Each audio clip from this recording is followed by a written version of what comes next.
2주 동안에 2부 예배를 드리면서 이상한 현상이 하나가 있었습니다. 지난주에도 이현수 장로님 기도하시는데 갑자기 막 이상한 소리가 스피커를 통해서 막 흘러나왔어요. 우리 교회를 해하려고 하는 악한 마귀의 공격이었기에 여러분 깨워서 기도해야 되는 거죠. 왜 그런 일이 벌어졌을까? 왜 저 소리가 왜 나는 거지? 지난주도 났는데 또 이번 주도 또 나네? 그래서 제가 이제 고민을 해봤어요. 그래서 아무래도 담임 목사가 제일 똑똑하잖아요. 부목사들 아무리 있어도 뭐 참 제가 고민을 해봤어요. 그래서 이 주파수가 어디서 이렇게 부딪히는 것 같은데라고 하면서 그 목소리의 흐름을 한번 찾아봤어요. 이게 누구 목소리고 주일학교 같은데 뭘까? 결국은 문제를 찾았습니다. 유년부에서 무선 마이크를 사용할 때 그게 본당에 있는 주파수하고 겹쳐서 꼭 공교롭게 그 시간대에 이제 나가는 거예요. 그러니까 앞에 있는 마이크를 사용할 때는 나가지 않는데 무선 마이크를 키면 주파수가 겹치는 거죠. 그래서 이한수 장로님 기도하시는데 저쪽에서 다른 이야기가 나와가지고 충돌을 한 거예요. 그래서 주파수를 변경을 했어요. 잘했죠? 네. 이게 왜 중요하냐면 사실 우리도 주기도문을 시작할 때 왜 주기도문을 제가 금요 철야 때 가르쳤는지 여러분 기억나세요? 예수님께서 바리새인과 서기관의 잘못된 기도에 대한 태도를 바른 기도의 모습으로 바꾸기 위해서 주님이 가르쳐 주신 기도를 가르쳐 주셨어요. 그러니까 채널이 주파수가 영적인 코드가 다르면 같은 교회 안에 있지만 계속해서 충돌하게 됩니다. 같은 영으로 같은 말을 하고 같은 마음을 품고 같은 뜻을 품고 흘러가야 되는데 그렇지 않으면 계속해서 충돌해요. 좀 더 다른 이야기를 해볼게요. 주기도문은 제가 이제 중고등부 전도사로 있다가 이제 목사 안수를 받을 때 그때 들었던 처음 마음이 뭐냐면 이제 예배 마칠 때 주기도문으로 마치지 않고 축도로 마칠 수 있어서 좋네 이 생각이었어요. 근데 이게 굉장히 잘못된 생각인 거죠. 주기도문은 좀 계급이 낮은 성직자가 예배를 마무리하는 어떤 형식 그 이상이거든요. 동의하시죠? 근데 우리는 교회에서 사용할 때 이 주기도문의 수준을 축도보다 좀 못한 수준. 사실 면밀히 따지면 축도보다도 더 강력한 기도예요. 왜냐하면 예수님이 가르쳐 주신 기도잖아요. 그러니까 그럼에도 불구하고 우리는 자꾸 그렇게 생각을 합니다. 좀 더 들어갈게요. 제도적 교회는 조직 교회는 어떤 본질에 맞춰서 그 본질의 깊이에 따라서 움직이면 좋은데 전통에 따라서 또 원래 흘렀던 어떤 흐름에 따라서 자꾸 제한적으로 생각을 하게 됩니다. 저는 어떤 분 이런 분 봤어요. 주보를 이렇게 접을 때요. 이 끝과 끝이 맞지가 않아요. 그래서 그 주보를 버리더라고요. 이게 하나님이 주신 주보인데 이게 끝과 끝이 맞지 않으면 그 주보는 쓸모없는 주보라고 생각을 하는 것 같아요. 약간 편집증이 있는 사람들이 그렇습니다. 사촌 형이 그랬어요. 이걸 꼭 맞춰가지고 하는 거. 그래서 이게 좀 조금만 틀어주면 그거를 이 주보는 성도들한테 드리면 안 된다고 해서 버리더라고요. 정말 이해가 안 가요. 여러분 이해 안 가시죠? 또 어떤 분은 사명이에요. 사명. 주보의 오타를 찾아요. 그거 발견하면 뭐가 이렇게 차라리 그런 시간에 성경을 읽으세요. 자꾸 그 오타를 찾아요. 오타 찾으면 이제 쪼르르 와가지고 이제 합니다. 지금 저희 교회 성도가 그렇다는 건 못 들어봤어요. 저 지금 누구를 타겟 삼아서 이야기하는 게 아니에요. 너무 그렇게 흘러가는 게 전통적 교회, 조직적 교회 안에서 벌어질 수 있는 실수예요. 그러면 하나님께서 너 김지사 진짜 잘했다. 내가 진짜 이 주보의 오타 때문에 막 속상했는데 네가 내 마음을 시원케 했구나. 그러면서 하나님 칭찬하실까요? 전 그런 사람 보면 하나님이 되게 한심하게 여길 것 같아요. 연약한 인간들이 세워가는 교회는 늘 부족함이 있어요. 그 부족함이 있는 것을 잡아내는 게 중요한 게 아니고요. 교회가 또 예배를 드리는 현장에 왜 우리가 예배를 드리고 왜 우리가 이와 같은 일들을 하는지에 대한 깊은 그 마음이 하나님을 향한 열린 마음이 있을 때만 교회가 유기적으로 살아가는 교회가 되는 겁니다. 여러분, 바리새인과 서기관들의 기도가 잘못되어서 예수님께서 그 기도를 가르쳐 주세요. 한 남성이 있었습니다. 그는 삶에 지쳐서 하나님을 떠났고 교회도 나가지 않았다고 합니다. 어느 날 깊은 우울증과 그 고독 속에서 극단적인 선택을 하려던 찰나 어릴 적 다녔던 주일학교 선생님이 하셨던 말씀이 갑자기 떠올랐어요. 기도가 막힐 때 주기도문을 해봐라. 그것이 생각이 났어요. 그러면서 그 선생님이 무슨 얘기했냐면 그건 하나님께서 우리에게 보내주시는 짧은 편지야. 그게 하늘에 주소가 있는 짧은 편지야. 그래서 이 사람은 죽어가던 그 순간에 하늘에 계신 우리 아버지 이렇게 흐느끼면서 중얼거렸어요. 그런데 하나님이 그의 마음을 만져주셨습니다. 하늘에 계신 우리 아버지라고 할 때 그 아버지에서 갑자기 가슴에 충돌이 왔어요. 그리고는 그의 입에서 진짜 기도, 오랫동안 말하지 못했던 진짜 기도가 새어나옵니다. 제 삶이 엉망입니다. 하나님께 돌아가고 싶어요. 하나님 품에 안기고 싶어요. 그때 하나님의 임재가 임하고 이 사람 안에 성령이 임하셔서 그 극단적인 선택을 하지 않고 교회로 돌아와서 나중에 회복된 삶을 사는 간증자로 간증했다는 이야기가 있어요. 주기도문은 단순한 기도가 아닙니다. 생명줄이기도 합니다. 주기도문은 어느 날 가위 눌림에 빠져 있거나 그리고 공포에 빠져서 불면증에 빠져 있던 사람이 주기도문을 계속해서 반복하면서 하나님을 찾을 때 하나님이 찾아주시는 도구가 되기도 해요. 우리가 말씀을 선포하고 하나님 앞에 나아갈 때 이것은 사소한 것이 아니라 굉장히 본질적인 것이고 하나님이 그 기도를 통해서 우리를 만나주시는 통로가 되심을 잊지 않으셨으면 좋겠습니다. 제가 지난주에 설명했던 것처럼 신앙의 유도선처럼 도로 위에 색깔로 유도선을 하는 것처럼 주기도문은 우리에게 그 바른 길을 걸어가도록 바른 기도를 하도록 우리를 인도하신다는 겁니다. 오늘 마지막 이 주기도문을 마무리하면서요. 십계명에서는 4가지 하나님과 우리와의 관계에 대한 그 계명을 가르쳐 주시죠. 나 외에 다른 신을 두지 말라. 우상 숭배하지 말라. 하나님의 이름을 망령되이 부르지 말라. 안식일을 거룩하게 지켜라. 이와 같은 표대가 있어요. 이것은 십자가의 모형 중에 하나님과 우리와의 관계를 이어줍니다. 그런 6개는 우리의 일상에서 꼭 지켜야 돼. 이 관계를 이야기합니다. 내 부모를 공경하라, 살인하지 말라, 간음하지 말라, 도둑질하지 말라, 거짓 증거하지 말라, 내 이웃의 집을 탐내지 말라. 그런데 오늘 우리 주기도문은 이 하나님과의 우리와의 관계에 있어서 하나님 나라에 대한 이야기를 설명하고 있어요. 9절, 10절 말씀에 보면 그 이야기를 하는데 하늘에 계신 우리 아버지여 이름이 거룩히 여김을 받으시오며 주님의 이름이 거룩히 여김을 받아 달라고 기도하고 있고요. 2번째는 나라가 임하옵시며 하나님 나라가 이 땅에 임하기를 기도하고 있고요. 그 다음에 하나님의 뜻이 이 땅에서 이루어지게 해달라고 하나님의 뜻에 대한 이야기를 합니다. 하나님의 거룩하심, 하나님의 나라, 하나님의 뜻 이 3가지가 먼저 등장해요. 이 3가지가 먼저 등장합니다. 그런데 이것은 우리가 꼭 기도 이렇게 한다 그래서 갑자기 바뀌는 것은 아니라고 생각해요. 사실 이것은 기독교인들이 예수를 믿는 사람들이 무엇을 위해 헌신하는 사람인지를 가르쳐주는 기도입니다. 하나님의 거룩하심, 하나님 나라가 이 땅에 임하는 것, 하나님의 뜻이 실현되는 것, 이것을 이야기하고 있는 거죠. 공의와 공평이 깨진 세상에서 하나님의 이름이 거룩히 여김을 받아야 합니다. 아멘. 또 불의와 착취가 자행되는 세상에서 새로운 질서, 하나님 나라가 이 땅에 임해야 되는 거고요. 그리고 마지막으로는 수천 명이 기아로 죽어가는 세상 속에서 어떤 곳은 넘쳐나고 어떤 곳은 모자란데 하나님의 뜻이 이 땅 가운데 이루어지기를 바라는 그 기도가 이 안에 들어간 거예요. 그러니까 예수 믿는 우리가 어떤 삶을 살아가야 되는지, 하나님 나라 백성이 어떤 능력으로 살아가야 되는지에 대한 흐름이 이 앞에 있는 겁니다. 그러니까 제가 그 얘기를 했잖아요. 주기도문이 벌써 시작이 됐어요.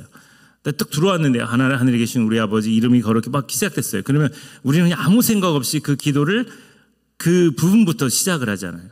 그럴 때는 잠깐 멈추고 다른 사람 기도하는 것과 다르게 우리는 처음부터 그 기도를 하는 게 되게 중요하다 그랬어요. 기억하시죠? 이 기도가 그냥 주문 같은 게 아니라는 거죠. 그래서 그것을 신중하게 좀 늦더라도 하나님 옆에 그렇게 기도하는 게 중요한데, 왜냐하면 우리는 하나님의 백성이고 하나님의 나라를 이 땅에 임해야 하고 하나님의 이름을 거룩하게 여기고 그 나라가 그 뜻이 임하기를 소망하는 사람이기 때문에 그렇습니다. 그래서 이 기도는 강력한 기도가 있는 거예요. 제가 새벽 기도 때 했던 설교 예화 중에 한 가지를 소개하겠습니다. 인도네시아의 선교사의 간증입니다. 한국인 선교사가 무슬림 동네에 깊숙이 들어가서 교회를 개척했어요. 교인 몇 명 겨우 얻어서 작은 교회당을 만들었습니다.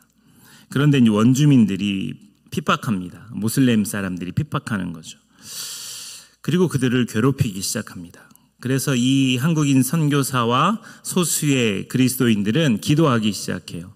하나님이 우리를 지금 이 교회를 세우셨는데 우리에게 은혜를 베풀어 주시고 이 핍박에서, 이 어려움에서 이기게 도와달라고. 그럼 끊임없이 하나님께 기도합니다. 설상가상으로 비가 쏟아져 흙이 무너지고 이 교회 바로 옆에 큰 나무 하나가 있었는데 이게 점점점 교회당 쪽으로 기울어지는 거예요. 그래서 이 모슬렘 사람들은 야, 저 봐라. 야, 예수 믿고 하나님 믿는다는데 쟤네들 점점점 그 나무가 쓰러져서 이 교회가 박살나게 생겼다. 이렇게 이야기를 하는 거예요. 아무런 대책을 세울 수가 없었어요.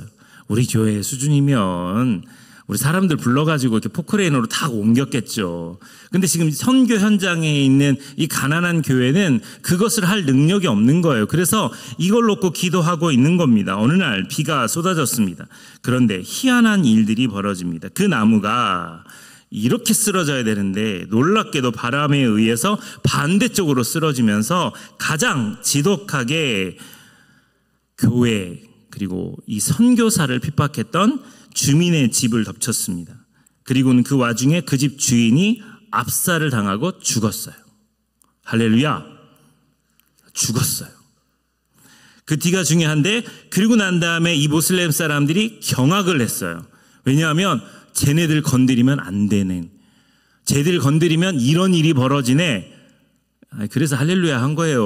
여러분, 죽었다는 게 중요한 게 아니고 이게 선교지에서는 되게 중요한 거예요. 핍박이 오는데 기도하는 사람이 승리하는 일들이 벌어진 겁니다. 그 결과 그 교회가 1,000명이 넘는 교회로 부흥하게 됐습니다. 너무 부러워요. 처음에 제가 처음 시작할 때만 해도 이 교회는 작은 교회였지만 우리 교회보다 큰 교회가 됐어요. 여러분, 우리도 이렇게 기도했으면 좋겠어요. 그래서 어떻게 기도해야 되냐면 주님이 가르쳐 주신 대로 기도하는 거예요.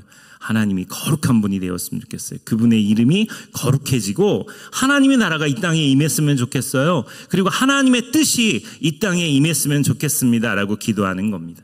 그리고 또 제가 연속해서 했던 건데 여러분 참 너무 좋은 성도들이라 다 잊어버려서 설교를 또 해도 부담이 없는 교회, 남부전원교회.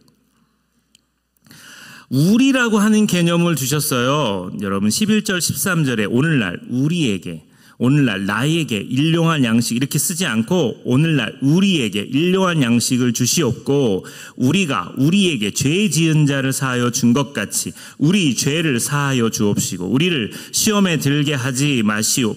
다만 악에서 구하옵소서라고 하는, 그러니까 처음에는 일용할 양식에 대한 기도를 하고요. 그리고 관계입니다. 용서에 대한 이야기를 하고 시험에 들게 하지 않고 악에서 구해달라고 기도하는 기도를 합니다. 하나님께서 우리가 사실 그 기도를 늘 그렇게 할 수는 없잖아요. 하나님의 나라, 하나님의 뜻, 하나님의 이름이 거룩히, 이렇게 목사도 이렇게 기도 못해요. 유명한 여의도 순복음교회 돌아가신 조용기 목사님이, 이거 진짜인지 아닌지 모르겠지만 제가 설교 때 들은 이야기니까 소개하는 겁니다. 그 큰 교회를 하시는 목사님이 그 단 위에서 막 기도를 한참 하고 있는데 그 교회 장로님이 우리 목사님이 무슨 기도하는지가 궁금해가지고 강대상에 몰래 올라가서 기도 소리를 들었대요. 근데 자세히 들었더니 목사님이 그런 기도하더래요. 똥 잘 싸게 해서 감사하다고. 아니, 진짜인지 아닌지 모르겠어요. 왜 하필 또 그 장로님이 엿들을 때 그런 기도를 했는지. 근데 그냥 그런 기도 자체도 사실 우리는 되게 우습게 볼지 모르지만 가만히 생각해 보면요, 여러분 변비 있으시잖아요.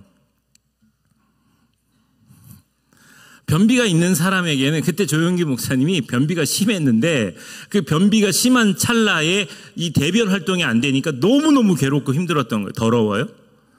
더러운 이야기가 아니고 지극히 상식적이고 건강에 대한 이야기예요. 그러니까 이 목사님이지만 이 목사님에게 대변 활동 잘 되는 것만 해도 하나님께 감사하다는 거예요. 제가 오늘 이성희 목사님하고 식사했거든요. 이성희 목사님 저를 만났는데 너무 놀라셨는지 딸꾹질을 하기 시작한 거예요. 식사를 하신 동안 내가 왜 그러지? 목사님 야! 그래서 계속 저도 깜짝 놀래고 이성희 목사도 깜짝 놀래고 딸꾹질을 계속하는 거예요. 여러분, 딸꾹질을 한다는 거는요 자연적인 현상일 수 있어요. 근데 만약에 설교자가 설교하러 올라오기 전에 딸꾹질을 한다고 생각해 보세요. 흉내 내볼까요? 사랑하는 여러분, 십계명에서 내 부모를 살인 간음하지 뭐 이렇게 설교를 한다고 생각해 보세요. 그러면 설교자도 설교가 안 되고 청중들도 은혜가 안 돼요. 지금 이 순간에 제가 딸꾹질을 안 하는 것도 은혜예요. 이게 뭐라고 또 아멘을 크게 해요. 중요할 때 아멘은 작게 하고 별거 아닌 건 아멘은 크게 하고. 여러분, 이게 하나님 나라를 위해서 우리가 살아갈 때 우리의 일상이 얼마나 중요한지를 설명해요. 그러니까 좀 멋지게 폼나게 기도하고 멋지게 폼나게 살려고 하는 사람은 자기가 막 하나님 나라를 위해서 대단한 것을 한 것을 자랑하려고 하지만 사실 주님이 우리에게 너희들이 일상을 살아가면서 양식이 떨어지지 않는 거, 그리고 다른 사람을 용서하는 거, 그리고 시험에 들지 않는 거, 악에 빠지지 않는 거, 이런 것들을 위해서 기도해야 돼. 그게 매우 중요하거든. 그런데 그런 기도를 하지 않으면 너희들은 무너져. 앞에 있는 기도는 되게 근사해 보이고 뒤에 있는 기도는 하찮은 기도가 아니고요. 이게 사실 우리에게 너무너무 중요한 기도예요. 주기도문은 그리스도인의 삶을 요약해 보여준 역할을 합니다. 그러니까 한 사람의 모든 행동뿐만 아니라 하나님께 구한 모든 것을 판단하는 기준 역할을 해요. 그러니까 우리가 이 땅에서 살아가는 기준, 그 기준을 이 주기도문을 통해서 우리에게 주시는 말씀인 거죠. 다시 정리하면 주파수가 이상하게 맞으면 충돌하는 것처럼 주님이 우리에게 기도를 가르쳐 주셨어요. 그리고 그 기도를 하라고 말씀하셨어요. 그럼 우리는 주님이 가르쳐 준 그 기도에 맞춰서 기도하는 습관이 우리 안에 늘 있어야 돼요. 그리고 이 기도는 낮은 수준의 기도가 아닌 굉장히 본질적이고 중요한 기도임을 알아야 한다는 겁니다.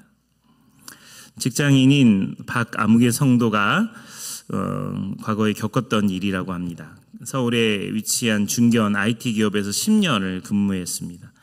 가난한 가정에서 힘들게 살았지만 늘 밝고 매사에 성실하고 정직했다고 합니다. 동료들에게도 신뢰를 받는 모범적인 직원이었어요.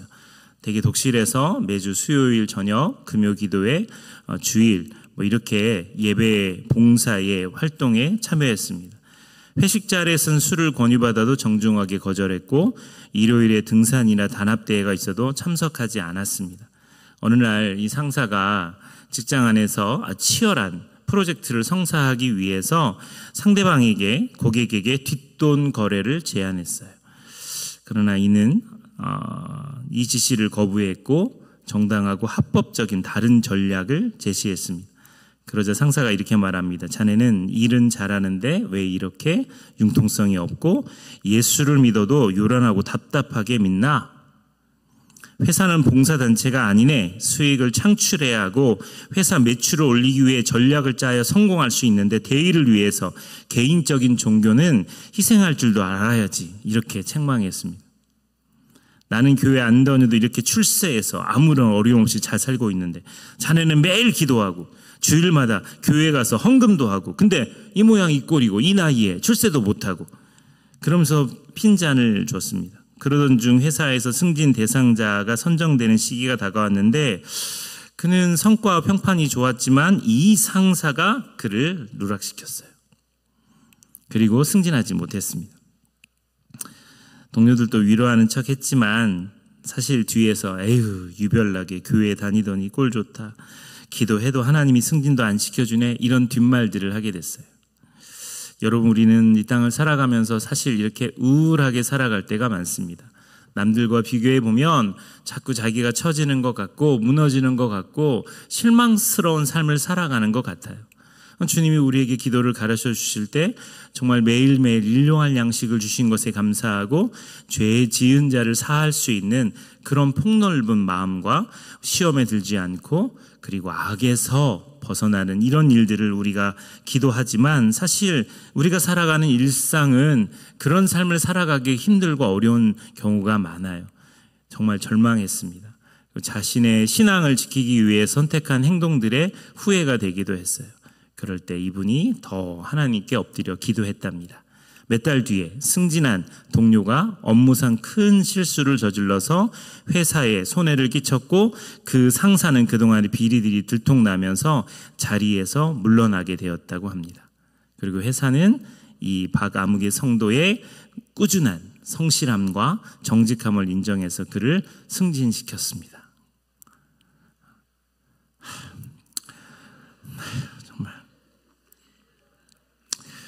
그 매뉴얼을 드릴까요? 그러니까 아멘 언제 해야 되는지. 지금 이 결론 지금 부분 이야기잖아요. 승진하였습니다 할 때는 아멘이에요. 가로치고 성도들 아멘 한다. 아니 지금 이분이 지금 억울하게 됐다가 지금 승진된 이 간증을 이야기했잖아요. 시편 75편 6절 7절 말씀에 무릇 높이는 일에 동쪽에서나 서쪽에서나 말미암지 아니하며 남쪽에서도 말미암지 아니하고 오직 재판장이신 하나님이 이를 낮추시고 저를 높이시느니라. 아멘. 그러니까 우리 하나님이 하시는 일이라는 거예요. 주님이 기도를 가르칠 때 우리만 그 기도를 하라는 게 아니라 그 기도를 통해서 우리가 어떻게 살아가고 어떻게 나아가야 하는지에 대한 방향을 주셨어요. 여러분 힘들고 어렵고 낙심될 때 기도가 막혀서 기도가 나오지 않을 때 조용히 눈을 감고 하늘에 계신 우리 아버지요 이름이 거룩히 여김 받으시오며 나라 임합시오며 뜻이 하늘에서 이루어진 것 같이 땅에서 이루어 이렇게 기도하는 거예요. 그리고 그 기도를 음미하고 음미하는 겁니다. 여러분 저는 가끔 기도가 되지 않을 때 시편 말씀을 펼쳐서 기도합니다. 시편 말씀을 펼쳐놓고 기도하다 보면 다윗이 아주 신나게 막 어떤 사람을 막 까는 기도를 해요. 그 기도의 제목이 뭐냐면 복수기도예요. 내 원수를 박살내주시고 그의 머리털을 뽑아주시고 막 그런 기도를 찾아가지고 일부러 그걸 놓고 기도해요. 하나님 서상길의 머리털을 뽑아주시고 서상길이 뭐 거기 기도하는 거예요. 서상길 목사님 저하고 사이 좋은 거 아시죠, 여러분? 한 놈만 패서 그래요. 제가 서상길 목사님을 정해놓고 지금 설교에 이렇게 세우는 겁니다. 서상길 목사님은 복을 받으신 분이에요.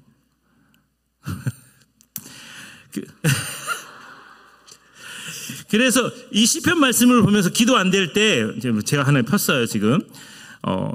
시편 109편 3절 또 미워하는 말로 나를 두르고 까닭없이 나를 공격하였어. 주님 맞아요. 진짜 미워하는 말로 나를 두르고 까닭없이 나를 공격했어. 내가 하지도 않은 일들을 해서 나한테 공격했어요. 나를 사랑하나 그들로 도리어 나를 대적하나니 나는 기도할 뿐입니다. 맞습니다 주님. 난 진짜 기도밖에 할 게 없어요. 막 이렇게 기도하는 거예요. 근데 주기도문은 더 아주 분명한 기도의 방향을 우리에게 주는 거거든요. 기도 안 되면 시편 펴놓고 기도하는 거. 근데 신기하게도 이게 기도가 내 상황하고 맞아서 그 전문 용어, 신학적 용어죠. 아다리가 맞아요. 신학적으로 아다리가 맞아서 기가 막히게 하나님이 그 기도를 하게 합니다. 그러면 그 기도를 쭉 하다 보면 맨 마지막에 이렇게 분노한 다윗이 맨 마지막에는 주님 그러나 그러면서 마음이 차분해집니다. 그리고 하나님께 그 마음을 돌리는 형태를 볼 수 있어요. 주기도문은 우리에게 낮은 계급의 성직자가 이 주기도문 하는 그 낮은 수준의 그 기도가 아님을 우리가 알아야 돼요. 진짜 주기도문은 우리가 일상에서 하루에 한 번, 두 번, 세 번 계속 반복해서 기도하고 기도해야 돼요. 어떤 분은 주기도문을 10,000번을 하고 하나님이 치유해 주셨다, 병을 치유해 주셨다 간증하시는 분도 계세요. 저는 그것을 10,000번 했기 때문에 하나님이 고쳐주셨다 이렇게 생각하지는 않고요. 그가 하나님을 그렇게 찾으니까 하나님께서 그에게 은혜 주시지 않았을까 이렇게 생각해요. 그러니까 우리의 기도는 분명해야 된다는 것입니다. 말씀을 뵙겠습니다. 올바른 기도를 통해서 신앙의 성숙이 이루어져야 됩니다. 올바른 기도를 하면서 우리는 간증이 이루어져야 돼요. 그리고 우리의 인생에 반전이 또 반전이 이루어져야 됩니다. 누군가 나를 향해 손가락질하고 공격하고 그 피곤하고 지친 일상을 살아가는데 내가 하나님께 기도하는 겁니다. 전화기를 돌려서 또 다른 사람들에게 내 억울함을 호소하는 게 아니라 무릎을 꿇고 기도하면서 하나님 내 인생의 역전이 이루어지기를 기도하고 기도하는 것. 그 억울함을 하나님께 토해내는 거죠. 요즘 들어서 내 마음이 우울합니다. 그냥 아무것도 하고 싶지 않아요. 열정이 일어나지 않아요. 그때 하나님은 기도하라고 우리에게 주시는 사인이에요. 내 마음이 우울할 때는 주님이 우리를 찾으시는 사인이에요. 그냥 마음이 다운돼요. 그럼 주님이 나를 찾으시는 사인이에요. 그러면 우리가 그쪽으로 돌아가기만 하면 돼요. 그것이 우리가 기도해야 될 중요한 믿음의 자세인 줄 믿습니다. 이 시간